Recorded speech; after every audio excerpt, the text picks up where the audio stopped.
Can you give a little background on who you are and what you do? Well, I'm Mike Ruppert. I am now a retired journalist, but I was a journalist, investigative journalist for a long time who started his career in a very awkward way. I was formerly a Los Angeles police officer. Then I went to narcotics detective work and other detective work, and I caught the CIA dealing drugs way back in the 1970s and became a whistleblower in 1978 and left LAPD under death threats. I wasn't fired. I left because I couldn't stay and my life was in danger, and I reached out for help. So I've been an activist roughly since the start of 1979. Spent 28 years at that. I published a newsletter called From the Wilderness, which I started in March of 1998, but that kind of came with a big boost or kick after a series of stories broke in the San Jose Mercury News in 1996 by a great writer named Gary Webb, Pulitzer Prize winner, who broke stories about the CIA smuggling cocaine, not crack cocaine, cocaine into South Central Los Angeles, which was later turned into crack cocaine and sold on the streets by the infamous drug dealer Freeway Ricky Ross. I had been then on the record for 18 years trying to talk about it, and I had a very public face-to-face confrontation with then CIA Director John Deutsch at Locke High School in Watts, which kind of brought me to world attention. And I became very involved in the public outcry ensuing from those stories and the congressional hearings. I was interviewed by the House and the Senate. Then I started my newsletter by mailing out 68 copies to friends I had made. I said, if you like it, send me $25 and I'll do it again next month. And by the time we closed it down in the fall of 2006, we had reached a peak of 20-some thousand subscribers, including 60 members of Congress, and one of whom was our dear friend Cynthia McKinney. I also wrote a book called Crossing the Rubicon, The Decline of the American Empire at the End of the Age of Oil, which has now sold well over 100,000 copies. It's in its second printing, been translated into French. It's in the Harvard Business School library, which is a breakdown of how not only the U.S. government perpetrated the attacks of 9/11 as a pretext to secure world oil supplies, but it's an analysis of how the U.S. economy is corrupt and needs to feed on crime, organized crime, how Wall Street itself, not far away across the Brooklyn Bridge, is dependent upon laundering drug cash, up to $600 billion a year in the global drug trade, to sustain itself, and how we live in a world that demands infinite growth. And that crossed over during my work into the issue of peak oil, which is the fact that the world has now reached a plateau or peak in global oil production, and we're starting an inevitable and very calamitous decline in oil production, which is going to be probably the biggest event in human history. The two events, 9/11 and peak oil and the war in Iraq, or three events, are all closely related. I'm kind of on a hiatus right now at the moment, certainly taking a break from writing my newsletters. We stopped operations after burglaries of our offices. Our last great hurrah was a 7-part investigative series on the accidental killing of Pat Tillman, which resulted in all the major stories that broke in the Tillman case in 2006. I published that story, that series, and edited it after retrieving 2,000 pages of Army records from Pat's mother, Mary Tillman, directly. And my great writer, Stan Goff, a retired Master Sergeant from U.S. Army Special Forces, wrote the series, which became the basis for the hearings, which are now underway in Congress and which are going to resume in the fall. And knock wood, we kind of hope that we're going to see some indictments of people like Donald Rumsfeld in that case. And that was our last hurrah at FTW. Right now, I'm taking a break. Well, can we go back to the cocaine issue, because that's something that a lot of people don't know about. They usually start the clock somewhere around the mid-'80s. So can you go back to exactly what happened there? Well, historically, you can track the U.S. government's and Wall Street's, if you will, involvement in the drug trade back to the heroin clipper ships, or you can actually take it back some 300 years to the British smuggling heroin into China. The model was exactly the same: to smuggle the heroin in, to fragment the Chinese population and break them up so they couldn't be politically unified, to break down the social culture, the social fabric. That's exactly what happened in South Central Los Angeles. The model hasn't changed. Also to cheapen the real estate for quick acquisition, to gentrify the area. That model didn't change either. But during World War II, especially during the latter years of World War II, the Italian mafia, who was working with the forerunner of the CIA, the OSS, Office of Strategic Services, sent Italian mafia members, Vito Genovese, back to Sicily, which became the foundation for all the post-war covert operations, or many of them, especially the brutal suppression of Italian labor unions. Communist and socialist parties in Italy and France was all funded by what became the French Connection, which was a CIA operation.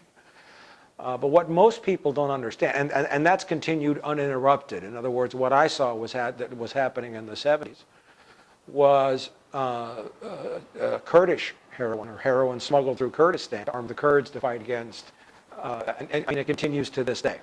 But what most people fail to understand is the power of drug money, which is why the CIA, which is Wall Street, they're one and the same thing. That's what I wrote in my book. Needs that $600 billion is bigger than all but the 6 largest economies on the planet. That's how much cash is generated in the drug trade every year. It has to be laundered someplace. Whoever launders that money has enormous financial and economic power. It's called cheap capital. It's like being able to borrow money at 2 or 3%. You can do enormously powerful things with that.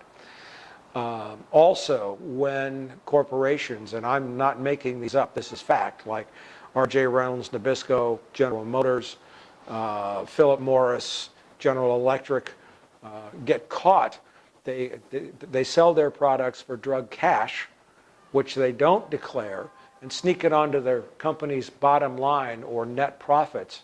On Wall Street, you have a price-to-earnings ratio. So if a company has a price-to-earnings ratio of 30 to 1, let's say, $1 of drug cash can generate $30 in stock value. So it's the cash that's really important. Secondary motives are racist. Secondary motives are to fund covert operations out of the eyes of Congress. But the primary motivation has always been the economic power generated by the cash from the drug trade. When I say that CIA and Wall Street are one and the same thing, very clearly 6 out of the first 7 deputy directors of intelligence came directly to the CIA from Wall Street.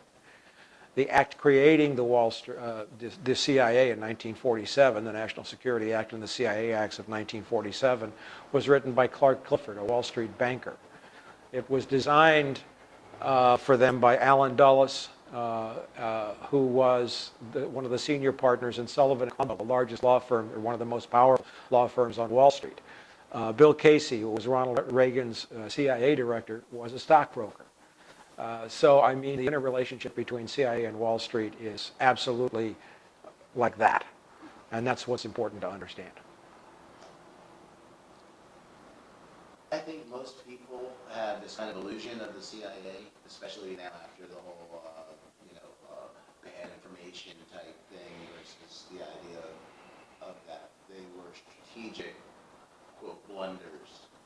Mm-hmm. So can you speak to that a little bit? Because what I'm trying to really get at with this part is to unpack what the CIA actually does, because I think people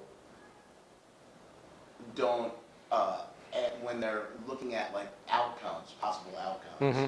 like in Iraq, for instance, nobody's thinking about MI6, MI5, all these covert operations that are all going on to destabilize or to do whatever they're trying to do. And I think that people often lose the understanding of the actual impact that these organizations have. So could you speak to that? Well, in the post 9/11 era, the Bush administration has kind of hamstrung the CIA. The CIA has been cut back in many areas of responsibility and authority, which is, it's not unlike what happened during the Nixon years when Richard Nixon tried to put a lot of power in the White House. bypassing federal agencies such as the FBI, the Department of Justice, and CIA. The Bush administration has its own circle of power.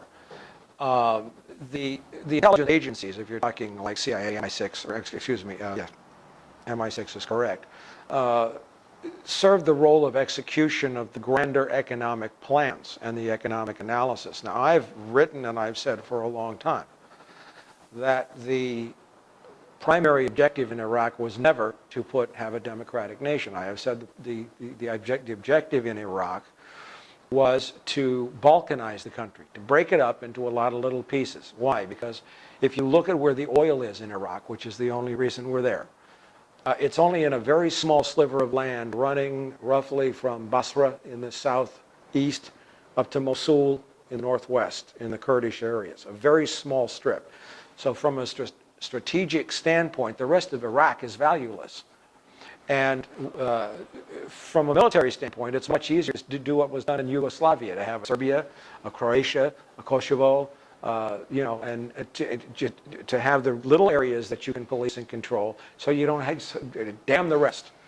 And that's what the U.S. intends to do. And we even saw, I think it was just today, in today's New York Times, there was an editorial from a conservative editorial writer who said it's very clear that that's what we should do, is really literally promote breaking up Iraq. What's been sold is not, the U.S. is building, I think, some 14 huge permanent military bases in the largest embassy compound, most expensive that's ever been built anywhere in Iraq right now, and construction hasn't stopped one bit. So when Hillary Clinton says, I'm going to pull the troops out the moment I'm inaugurated, she's full of, crap. And that's true. There will be some troop reductions, but we are never leaving Iraq. So you can't say that the agencies are the head that wags the dog. The agencies work for other powers. The intelligence agencies do. They work for the money. Until you change the way money works, you change nothing. So you have to look at where the money is. Always follow that.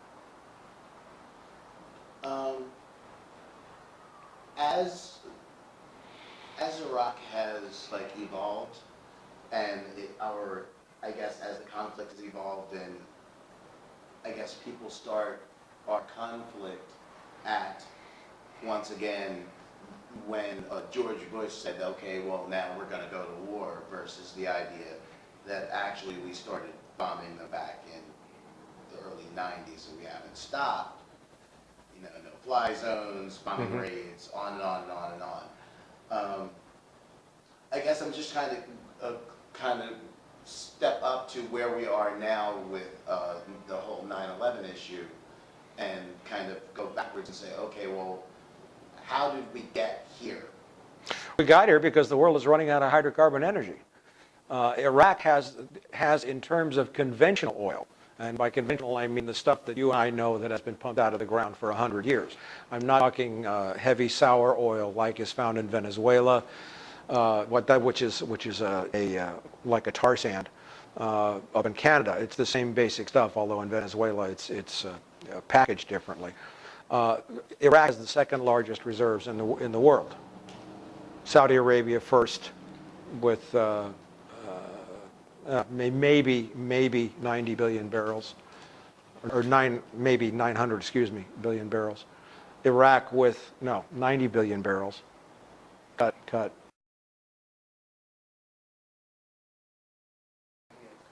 Okay. Saudi Arabia is supposed to have, I think, 200 billion barrels of oil, maybe passing their decline, or may have already passed their peak now. Iraq has just under 100 billion barrels of oil that's in the ground. Iraqi oil production pre the Gulf War was 3 million barrels a day. Since the U.S. invasion of Iraq, pre the U.S. invasion of Iraq in 2003, it was 3 million barrels a day. Since then, it's barely topped 2 million barrels per day. So Iraq production is way down. That oil in Iraq is oil in the ground. It's oil in the bank that the U.S. will control no matter what. Dick Cheney in 1999 was giving speeches at the London Petroleum Institute wherein he acknowledged that the world was going to run out of hydrocarbon energy, or not literally run out like a faucet going off, but it was a diminishing resource, and it was going to get more expensive. So let me ask you a question. If you had some land with oil on it, would you sell the oil when it was at $60 a barrel, or would you wait to sell the oil to when it was $100 a barrel? You would wait, right? And that's conventional oil. Now, with the unconventional oil, like the tar sands in Canada, or the heavy sour bitumen, which is what really is in Venezuela, which is really misleads people into thinking there's a lot of oil there isn't. It's very, very, very expensive to refine into the products that we know as gasoline, kerosene, diesel fuel, etc. And that process is far from being perfected to make it economical. Globally, and I believe we have passed peak oil, so do many other experts. The numbers indicate that peak was passed probably in November, December 2005, global production peak. So now we have to curb demand because supply is diminishing. This is what has led us to what is going on here. When Dick Cheney said after 9/11, this is a war that will not end in our lifetimes. We will go around the world wherever we have to go to get what we need, to fight the terrorists. What he meant was we're going to go around the world to get what we need. And that's why we see West Africa being heavily militarized now. West Africa is critical to the U.S. economy and to Europe's economy. The reason being is that it takes roughly 6 weeks to get oil from the Gulf, the Persian Gulf, to the United States. It takes only 2 weeks to get it from West Africa, from Nigeria, from Sao Tome, from any of the producing states in West Africa. It takes only about 4 or 5 days to get it here from Venezuela. But Hugo Chavez has kind of, put a nice lasso around that package. He's still selling oil to the U.S., which is good. But the U.S. and the whole world is now faced with infinite wars, and you can see the militarization going on everywhere. Now the tensions with the U.S. and Russia and Iran. The U.S. will never, by the way, invade Iran. I've got standing bets on that in a lot of places. But you see countries lining up and preparing to fight because they won't change. They won't change their patterns of consumption, and they won't change their economic models. That's what brought us here, nothing else. Well, it's interesting that people mostly feel I guess they hate us because of our freedoms deal, blah blah blah. And but it's interesting with this whole Rosie O'Donnell thing that where she blew up over Building 7, and you hear about that story ad nauseum everywhere, but they never say what the conversation was, what the argument was about. Which I didn't see, but okay. Well, the whole idea was they were arguing over Building 7. Yeah, sure. And she was being coached by William Rodriguez. We all know William Rodriguez. Yes. So it's a very interesting thing to have that now in the mainstream. Yet there's not. I guess that's still that real discussion over what the real story is versus. You're in a huge cul-de-sac when you start discussing physical evidence. I mean, I'm a former police detective. The evidence is gone. You can't prove anything. The evidence is gone. The evidence from the World Trade Center was shipped off to China, India, all around the world. You got nothing to present in court. Of course, WTC-7 was demolished by explosives that had to have been in place beforehand. There's no question about that. That's obvious. How do you prove it legally, from a legal standpoint? You don't have physical evidence. I mean, what Rosie O'Donnell did was great. What Charlie Sheen did was great. But those are cul-de-sacs that lead to nothing that can be pursued from the standpoint of changing the U.S. government, legally or otherwise. You can't base an impeachment trial on WTC-7. Just on the case of the video. And I give Rosie O'Donnell pats on the back, and same with Charlie Sheen. He stuck his ground and took some lumps for it, and so did Rosie. But there's better ways to make the case, and I believe I did that in my book, that are based on hard documents that you can't challenge in court. And just so that way is it okay if we can go through some of that? Just briefly. Okay. I mean, in Crossing Rubicon, 100,000+ people have read the book, so, I documented a clear case that is irrefutable in court. That's why let me just say parenthetically that we saw popular mechanics take on the 9/11 theories, quote-unquote theories. We saw the National Institute of Science and Technology publish a website debunking building collapse. We saw the State Department publish a website taking on people who thought, alleged, or charged that the U.S. government was involved in 9/11. Not a one of them touched my book. They didn't even mention me because they couldn't rebut what I said. And there's a lot of disinformation that has inserted itself into the 9/11 movement. I'm not going to go there. It's an old battle, and I'm tired of fighting it. I took the position that any police detective would take. In a court of law, you have evidence which is either admissible or it's not. If it's evidence, it's challengeable, and you present it at trial to a jury, and the jury can look at it and evaluate it and base their decisions on the evidence. That's why I got 1,000-foot note in my book.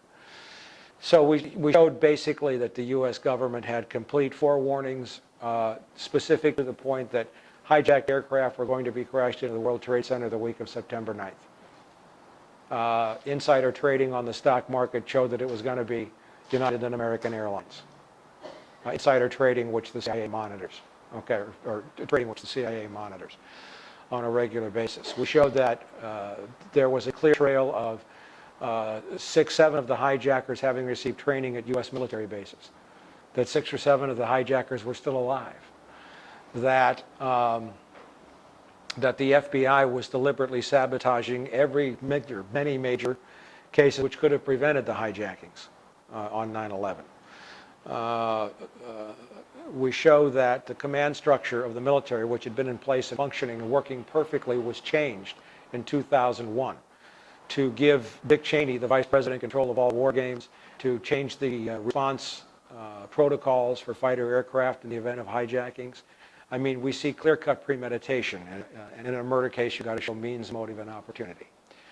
And we make that whole entire case from start to finish in the book, with documents, with records of newspaper interviews, statements from the White House website, the NORAD website, and then the biggest thing that I contributed there that put it all together was the fact that on 9/11 there were 5, and I think now 6 or 7, I think it was Salon or Vanity Fair found another war game after my book came out, war games that had pulled most of the fighter aircraft out of the region, sent them to Alaska, northern Canada, Iceland, and Greenland. They weren't here. And there were as many as 22 false radar blips injected onto the radar screens of the Northeast Air Defense Sector. So that when the hijackings took place, nobody knew where to go with like 8 fighters available. And that allowed the attack to succeed. You know, that's the case that I made in Crossing the Rubicon, and I still stick with that to this day. It's never been disproven. Well, and it's also interesting with these new terror alerts and the Fort Dix. They were allegedly going to go after Fort Dix and infiltrate Fort Dix. 6 guys were, and then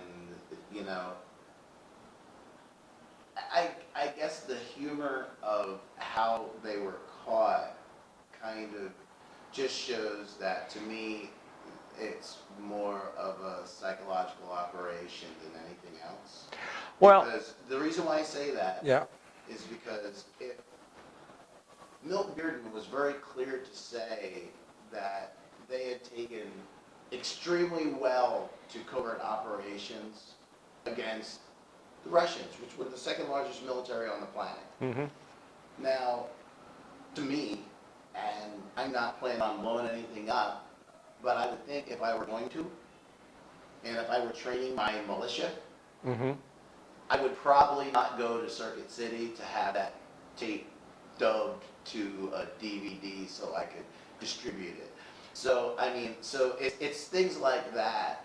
As a video artist, when I see these tapes that are all, like, where the video is okay, but the sound is butchered, it's just like, it's really not easy to explain that kind of phenomena consistently. Like they're all using the same exact damaged camera that for some reason has bad audio, so it has to be transcribed. But yet the video is clear enough, I guess what I'm getting at is the idea that how much, from your inside point of view, how much of what we see is just really designed to help us to make us think certain things or follow certain trains of thought. There's no, that's a murky gray area. I don't trust anything I see on mainstream media. But that doesn't mean, for example, that if CBS reports that an airplane crashed, that I don't believe that the airplane crashed. Okay, factual reporting, the hard journalism that, say, for example, there was a shooting at Virginia Tech and X number of students died, I believe that. Okay, but the spin can be extremely subtle in terms of what gets reported and how. Carl Bernstein said that himself. It's one of my favorite quotes, and I forget it exactly, but it's like, it's all murky, and in general, I don't trust the spin of anything that's reported about terrorism or terrorism cases. How can you? But you can't say automatically that everything is false. There are real terrorists in the world who dislike the United States. But that's like people who speculate that Bush will need or wants another terrorist attack. I insist that he can't afford one. Why? Because he's been given hundreds of billions of dollars and he's raped the U.S. Constitution, which Cynthia McKinney protects every step of the way. He's been given extraordinary powers, which he's abused. He's lied to us. He's gotten us into a war in Iraq. If there's another terrorist attack in the USA, the Republicans are going to look like absolute idiots after having received hundreds of billions of dollars for Homeland Security, the Patriot Act, biowarfare measures, blah, blah, blah, blah, blah.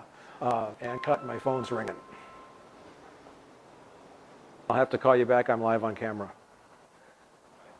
Bye. Got it. Okay. All right. So, I don't, because the mainstream media, trades their stock on Wall Street. And it really scares the heck out of me to see the people like Rupert Murdoch want to buy Dow Jones and the Wall Street Journal. Or that the Tribune Company, which owns the Los Angeles Times, has just gone through. You see this consolidation of media ownership to the point where we really are living in this 1984 Orwellian mind control of mass media. It seems that there's not a lot of follow through with that, like in other words, with that train of thought, because then it's like what's the next logical step if people are already to the point of they bought the doublespeak? Then what realistically are some clear-cut areas where people can apply themselves to deal with that? I don't think everybody has bought the doublespeak. I think a lot of people no longer like it. I mean, Bush's approval ratings are extremely low. But do you think that's because, I'm sorry, but do you think that that's because they've realized that the strategy is wrong, or because they just don't like losing? No, I think, in other words, if they were winning, if for whatever reason they were winning, yeah, I doubt very much, because it was really the idea of people losing that got people angry about it. No, I know. It's not that we're losing. I think that people realize they've been lied to. When I spoke in Berlin with Cynthia McKinney, I traveled to Berlin twice to lecture on 9/11 and peak oil. And the first time I spoke, I was meeting with some wonderful Germans, including Andreas von Bülow, my friend, who was a former member of the German parliament, former parliamentary cabinet secretary, and like their defense minister. Wonderful guy. I stayed at his house. And I asked the Germans, when was it that the Germans started opposing Adolf Hitler? And they said two things: when their economy started to crash, and when their sons started coming home in body bags. Okay, so that's what's happening. And now the people of the United States are realizing they have been systematically and methodically lied to about the reasons why we went into Iraq in the first place. They're realizing that the government can lie. So to rephrase your question, how do we convince people, and I think many people get it, that Hillary Clinton is not going to be any less of a liar than George Bush, that a Democratic president, whoever it might be, and I think we're certain to have one, is not going to be any less of a liar than a Republican president. I think people are seeing that, but we are kind of past all of that now. The world's consuming 1 billion barrels of oil every 11 1/2 days. if not 11 days now. I don't know what consumption is. So, and as you go down the curve, every barrel of oil is harder to get out. It costs more money. There will always be oil in the ground, because the minute it takes more to get a barrel of oil out of the ground than you can get for selling it, the oil field is dry. Or the minute it consumes more energy than a barrel of oil to get a barrel of oil out of the ground, the oil field is dry. And there's nothing that will replace, no combination of alternative sources that will replace hydrocarbon energy. When people start suffering, people will change. People will start to recognize. But we are past the point where massive political change can change a lot, because we have like this double-head threat with global warming, which is also connected to the consumption and the burning of hydrocarbon energy very closely. Cynthia has also been very outspoken on global warming issues and climate issues. The problem is convincing people that we can somehow return to a comic book fantasy conception of U.S. government, or even to the dreams that were so cherished in the 60s, the 50s, 60s, and 70s, from civil rights through the Vietnam era and even after Iran-Contra, that we would get to this world of perpetual abundance, where people in every country of the world, or even oppressed people in this country, could achieve a certain standard of living and consumption. How do you say, and this is, me, here I am, an educated white man, middle-aged, my generation, we've used everything up and there's nothing left for you. That's tough. I tried to do that in South Central Los Angeles when Cynthia was down there. I organized a fundraiser for her. We tried to talk about peak oil, and the people were saying, no, there's plenty of oil around, we're just being oppressed. They could give us the oil, and they didn't want to hear, because the dream has been held so long that someday they'll have. And this is a life and death issue for the human race now. Cynthia and I have talked about this at length, in person and off record, and off the, not on camera. So those are the issues that are more important now. You're not going to get back any form of government in this country, I don't think, under any circumstances that the people can trust. Well, since we couldn't trust them to start with, then, the idea that we can't trust them, that I can't trust them into the future is like a little unfortunate. Yeah. But I would like to go back to, because I had mentioned the Rosie O'Donnell, and that I'd like to go back to the idea of, it's interesting that when people are so used to hearing people just rant, that when people like Charlie Sheen, who had people behind him that he was friends with, like where actually he was getting his information from, or like with her in Rosie's case, it was William Rodriguez. In Cynthia's case, it was you. Yes.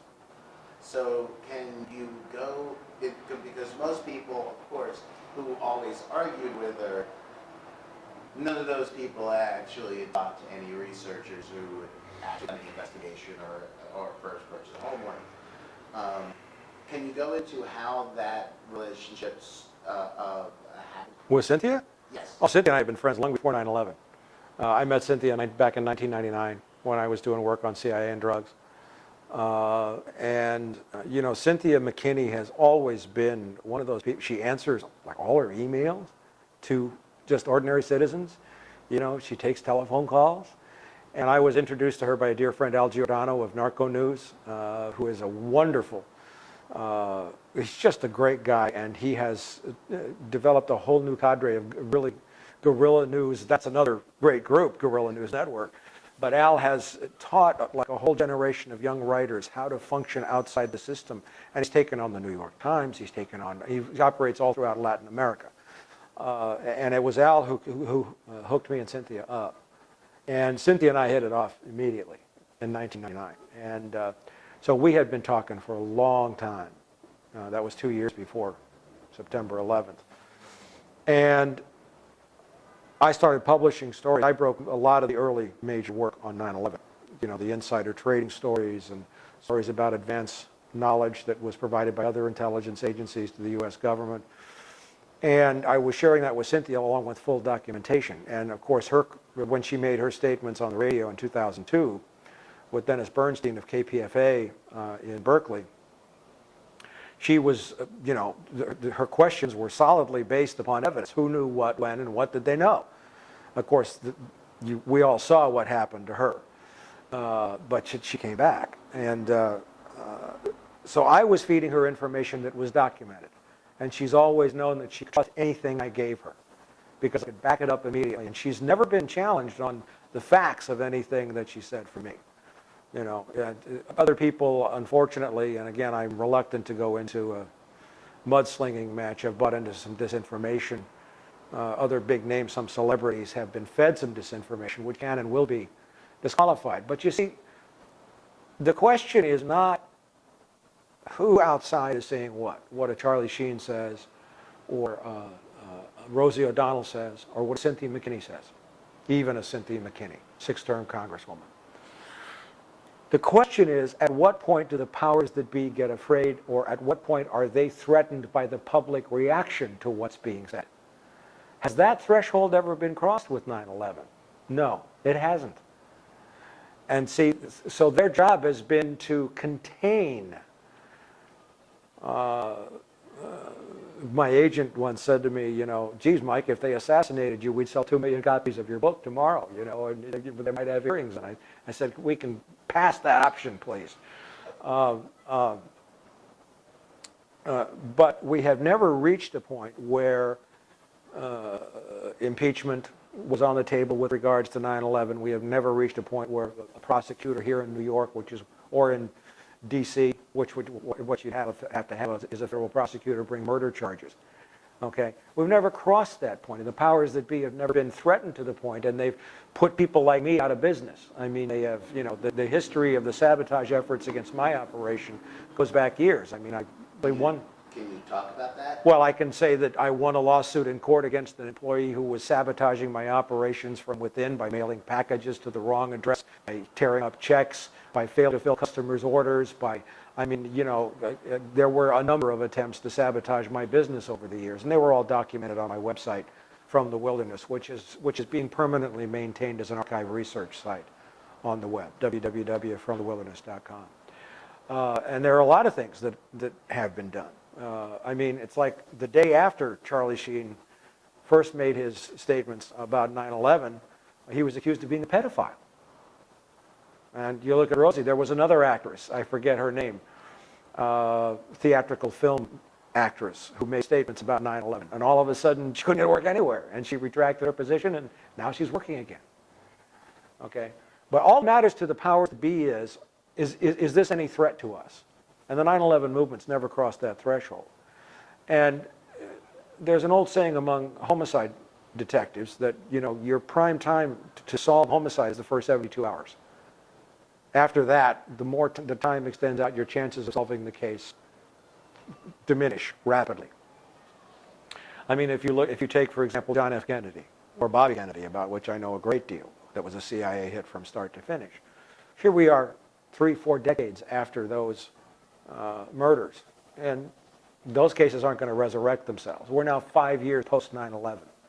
It's not going to resurrect itself. The energy, the momentum isn't there, because we're now on the cusp of a greater world crisis than we've ever known, which is these energy shortages and food shortages that are going to follow. There's 10 calories of hydrocarbon energy in every calorie of food consumed on the planet. A lot of people tried, and, cheers to Charlie Sheen, and cheers to Rosie, and cheers to me, and cheers to Cynthia. We took our best shot, and Cynthia was relying on my research the whole time, and never challenged on the basis of the facts anyway. Right. Well, I was recently interviewing a Vietnam vet, the president of Veterans for Peace, the 34th Sure. chapter, and he had said to me something that was really interesting. He said, go and see if you can find the ceasefire agreement in Vietnam. The one that Henry Kissinger negotiated. Yeah, that one. And then he said, well, you won't find one. And I had never really thought about that specific incident before, like in that then he said, well, did it seem like a ceasefire when, what's the last images you remember seeing from that? Helicopters flying out of the embassy with people falling off of the things. Like, does that seem like a ceasefire, like peace, take care, you know, that it was a surrender? Yes. So, I mean, are there certain things that are just damned to be, oh, and also I interviewed a gentleman who served in, oddly enough, the Gulf of Tonkin. Tonkin, okay, yeah. So, there's all these things that just seem to, the patterns just seem to repeat themselves of like... It's been happening since ancient Rome. I mean, it's been happening forever. You manufacture the crisis, you know, so that you can solve the crisis and get what you wanted to get. That political tactic strategy has been around for a long, long time. And that's not going to change. But now we're at the point of belligerency that's spreading rapidly and increasing globally. I mean, Africa's blowing up. The Middle East is blowing up. I mean, in Jordan, in Turkey, in Kurdistan, in the Gaza Strip, in Saudi Arabia, in Iraq. I mean, the whole Middle East is ready to go into meltdown. Africa's full of guerrilla movements and conflicts. You have oil workers being kidnapped in Nigeria all the time. You got several guerrilla movements in the West African states. You have Darfur, you have Somalia, you have Latin America seems to be holding its own stable. China's a whole separate story, and that's 1.3 billion people, but they're having their own meltdown in many ways. With pollution, with energy shortages, with internal corruption. China cannot sustain a 10% growth rate for long. Poor Japan is just kind of a victim because they have no energy of their own, and they're kind of a U.S. puppet state. Along the Caspian littoral states, the states around the Caspian Sea, and with the Ukraine and in the buffer zone between Russia and Europe. Now we see all these tensions rising over missiles. It's all about control of energy. It's all about control of energy. So we're now past the point, I think, almost of having governments create crisis or pretexts for military action. I mean, who cares? I mean, when I read the New York Times every day now because I'm in New York. And every day there's a picture of a soldier on the front page. It's not a picture of, I can't remember when I haven't seen a picture of a soldier or a war set on the front page of the New York Times from somewhere in the world. So we are kind of, in that sense, going back to what you said earlier, being conditioned to accept this permanent state of warfare.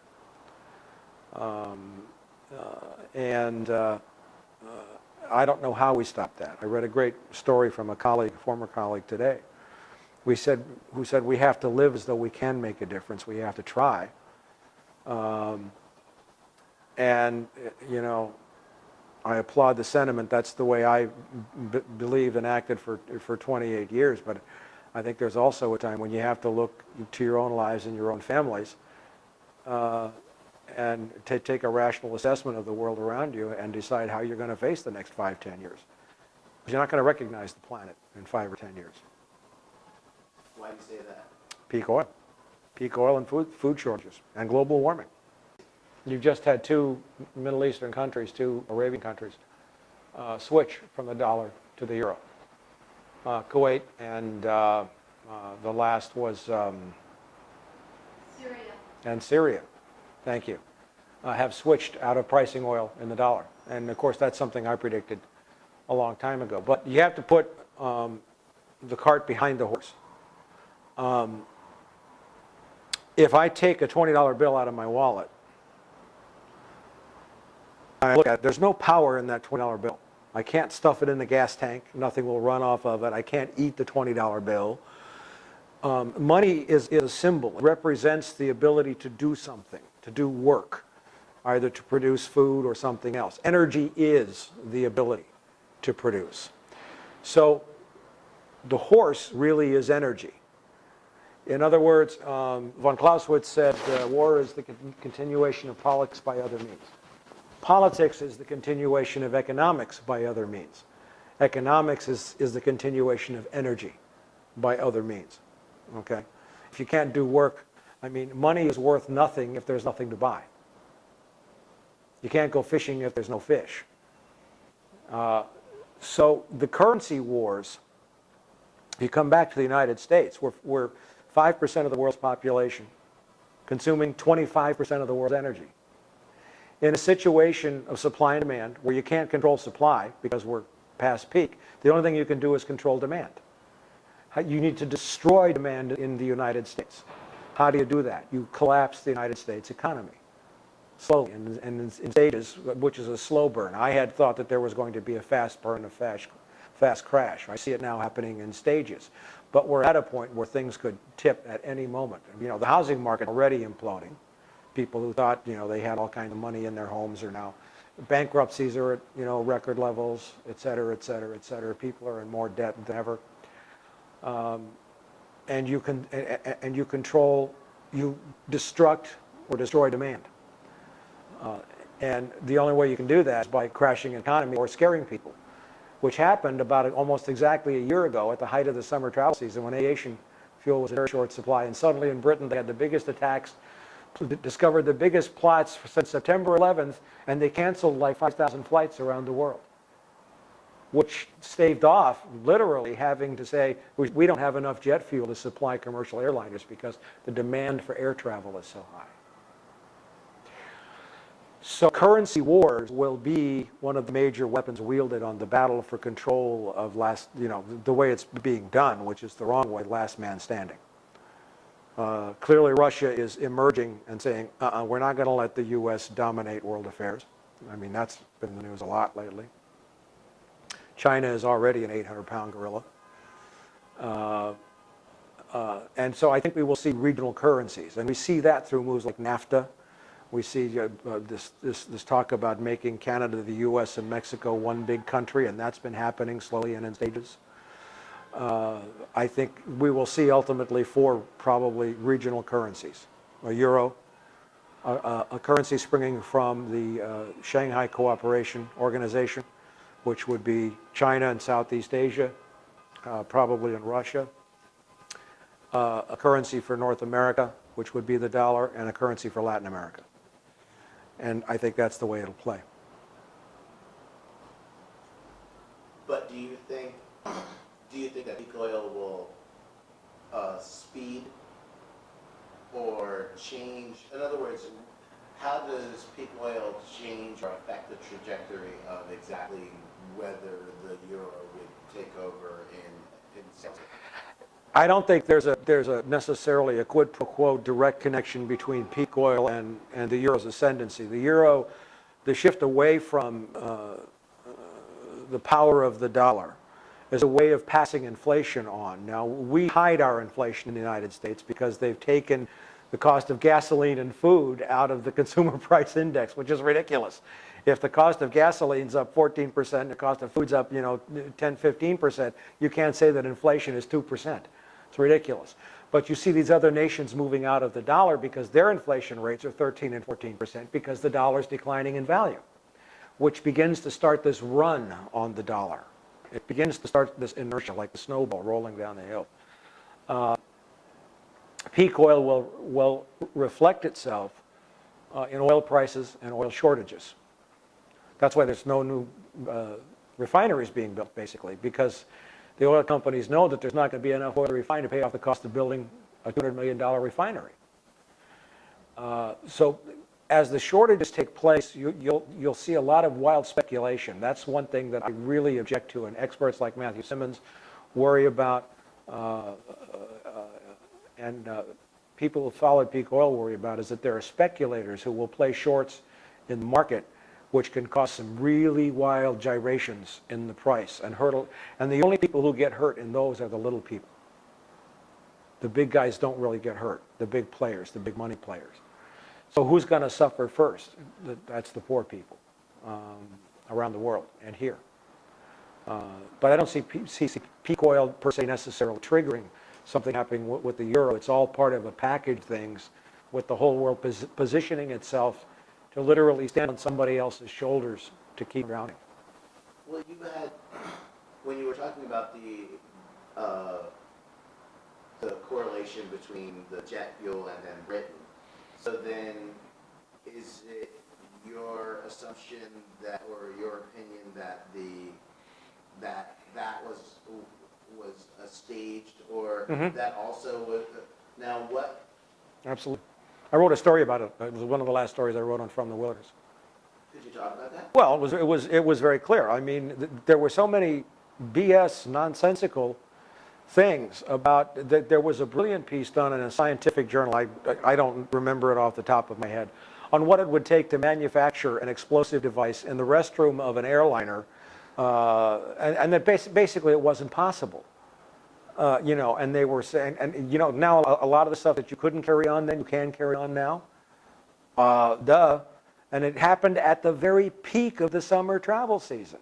And you saw 4,000 and 5,000 flights spinning off, because if you shut down, London Heathrow is one of the major hubs in the world. If you shut down London Heathrow and Gatwick, and you know, they really curtailed New York, that's JFK and LaGuardia, that cascades throughout the worldwide travel network, because a lot of international flights have to pass through those airports. So thousands of flights didn't fly, and the aviation gasoline wasn't burned. And I can document, and we had documented in previous stories, that airlines were going bankrupt because they couldn't afford fuel costs, and there were predicted shortages of aviation fuel for jetliners and so on and so forth. And none of it made sense. None of it made any sense. Matter of fact, we haven't even heard of it since. You know, it was the biggest thing since 9/11. And all it did was stop 4,000 or 5,000 airplane flights from taking place at a point in time. That was destroying demand, because they couldn't signal by a massive increase in price that peak oil was now threatening economies. You got to reassure people it's still okay to take vacations. That the only reason you can't take vacations is those nasty terrorists. It's not the fact that the world is starting to run out of hydrocarbon energy, which means you may lose your job tomorrow or next month or next year, because they can't make the widgets that you make, which are made out of plastic, et cetera, or they can't afford the electricity. Let's talk about Cynthia McKinney. I love Cynthia McKinney. She's my friend, and she said that about me. And in my entire life, in 28 years of being an activist, there is no human being, male or female, of any color, of anything, who has more courage, who is has more personal integrity, who has been more steady than Cynthia McKinney. I love that woman. I will. She's, you know, I have watched her display courage and grace under fire, enormous pressure. And I'm an ex-cop. I'm a former narcotics detective who worked South Central. I mean, Boys in the Hood was shot in my old beat. Okay, so was what was the Denzel movie with Training Day? Shot. That's where I used to work. And I would have wilted under some of the stuff that she has taken, with grace, always with a smile on her face. And I met her parents, and she has become, I coined this term for her, she's the politician of last resort. For not only many of us in America, whether black or white or progressive or whatever, or brown, but I think around the world, a lot of people around the world recognize and look to her. Now,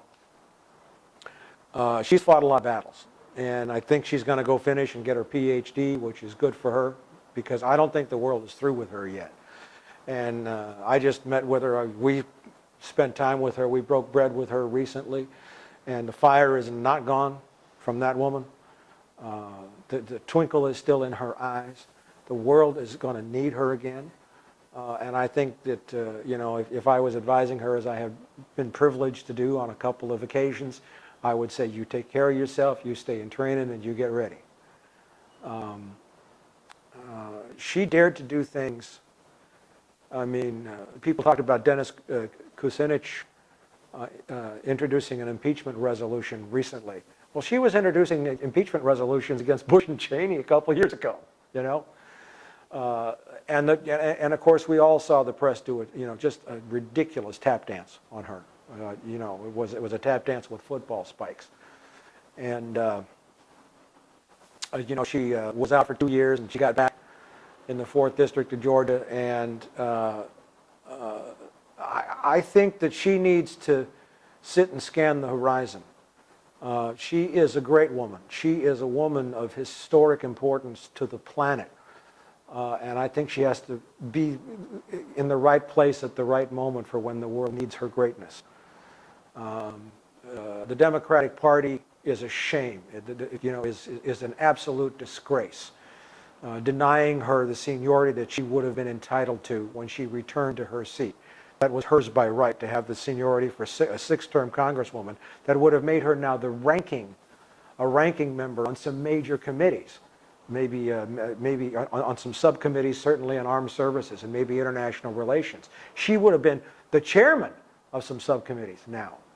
And could you picture, because that's where the real power is in Congress. Not every member of Congress is equally powerful. But Nancy Pelosi denied her that seniority. So Cynthia McKinney is right to recognize, as many people have, that the Republicans and the Democrats are the Genoveses and the Gambinos. That's all organized crime.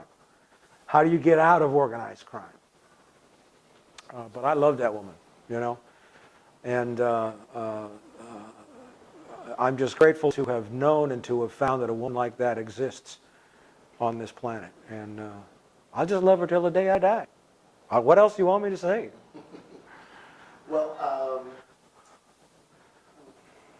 why do you feel that more people haven't embraced like when Cynthia's made a stance or has gone, you know, run into the buzzsaw? Why haven't more people kind of at least kind of said, you know, gave her a thumbs up versus kind of like shoving her in and hoping that, you know?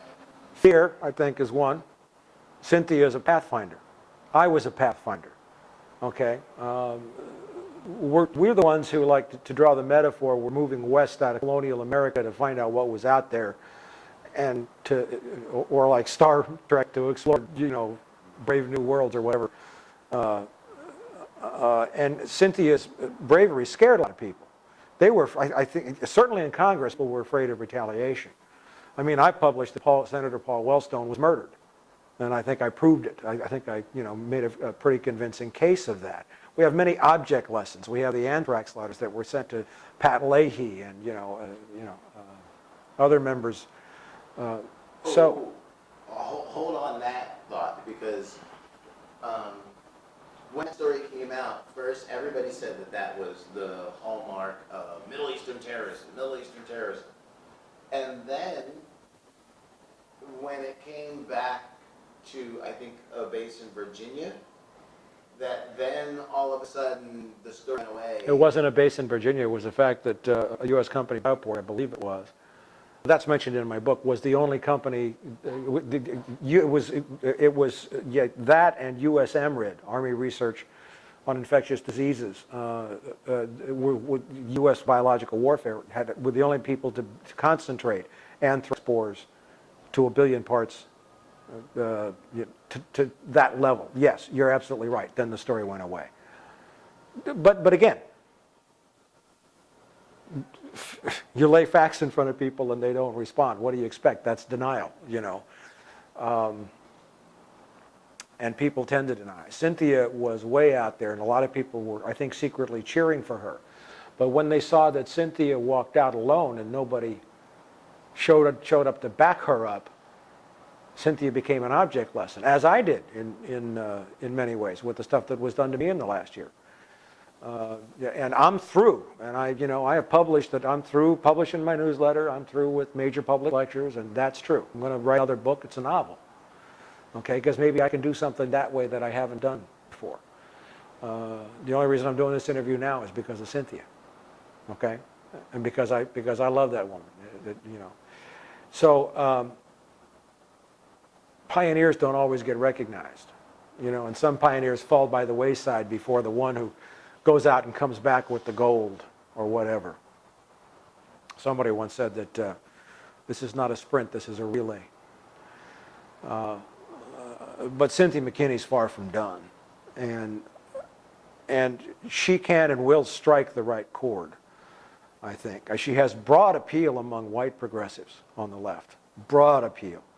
I mean, she may be more popular in California than she is in Georgia, you know, and that's because of her courage, and that's because of her absolute decency.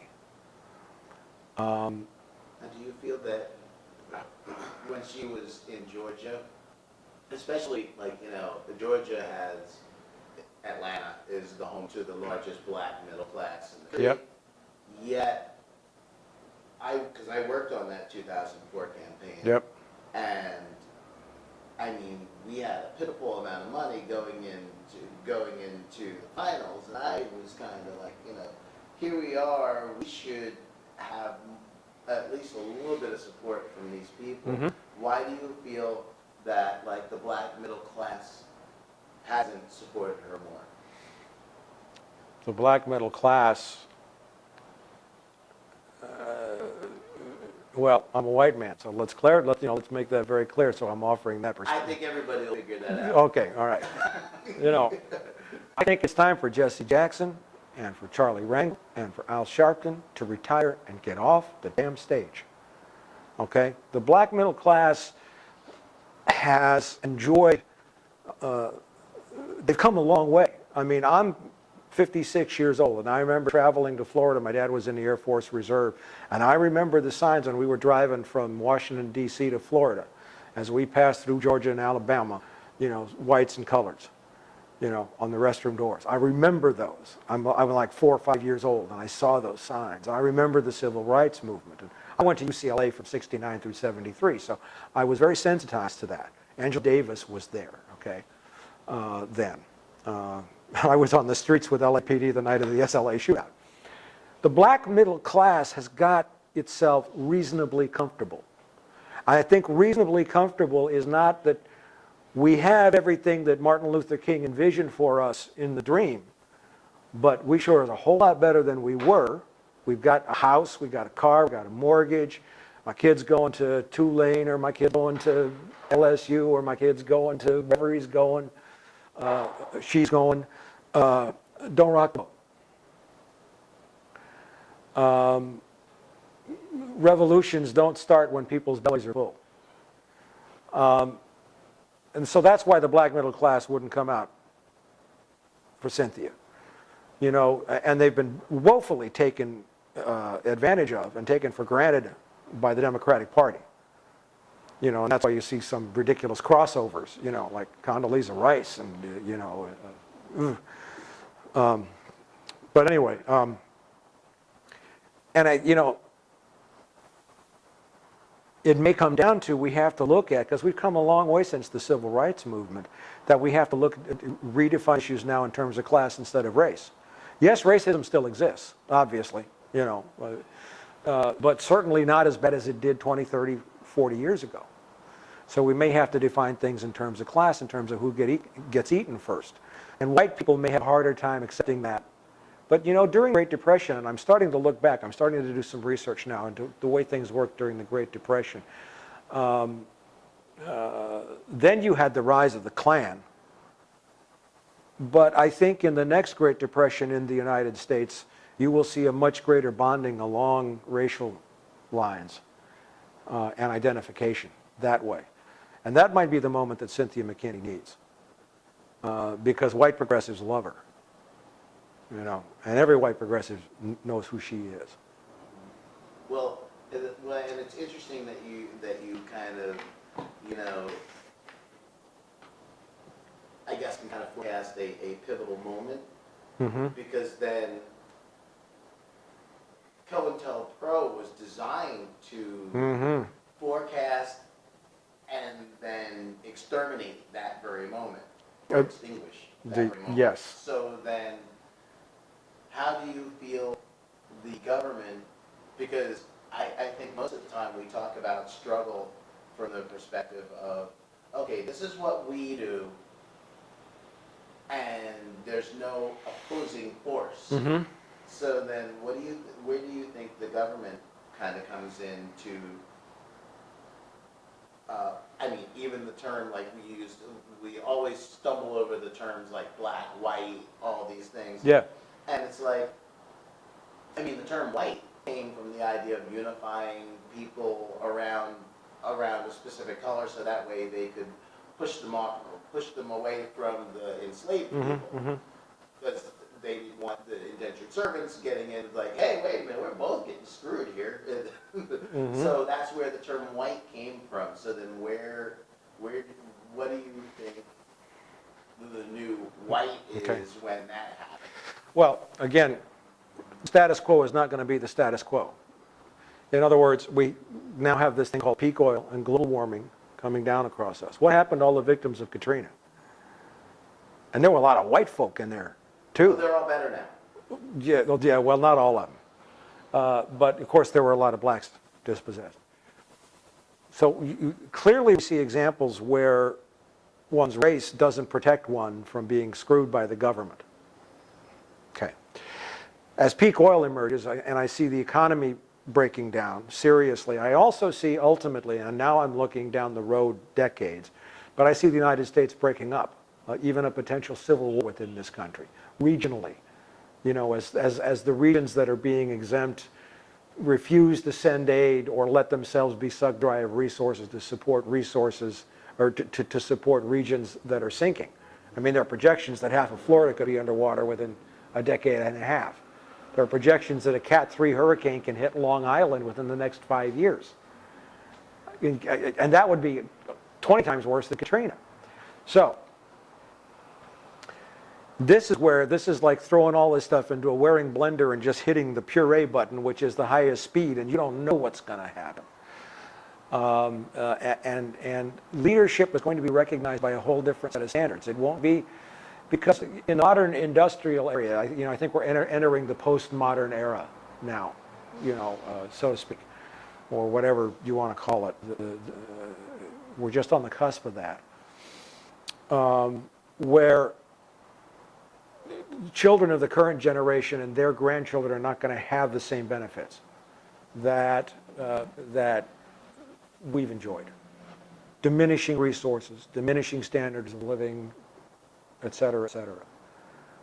And now, the moment is ripe for a new kind of leadership, but then the moment has to arrive that calls for that kind of leadership. I think we're all waiting for that moment. It's inevitable. It's a question of when it's going to happen and how it's going to appear. Do you think that there'll be, once again,